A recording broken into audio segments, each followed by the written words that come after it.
vedno znova ista pesem, ko kateri izmed vidnejših proizvajalcev predstavlja kak nov mobilni telefon.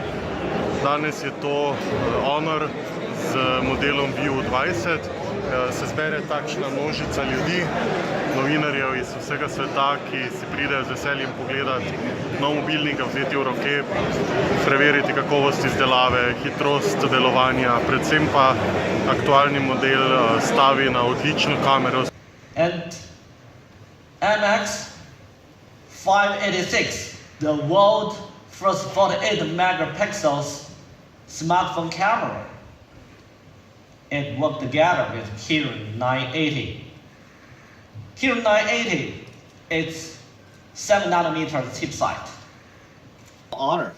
Today we upgrade our brand, and also that we bring the new Honor to the global market, and also the following the 2 years, for the Honor 3-year strategy is very important. Our ambition is within 3 years head the global top 5. 2019 is the 2nd year. It's Honor global launch. For me, it's the time to meet all friends. If I'm right, this launch is the first global flagship launch in 2019. And as our first flagship product, I want to bring the new smartphone benchmark to the industry.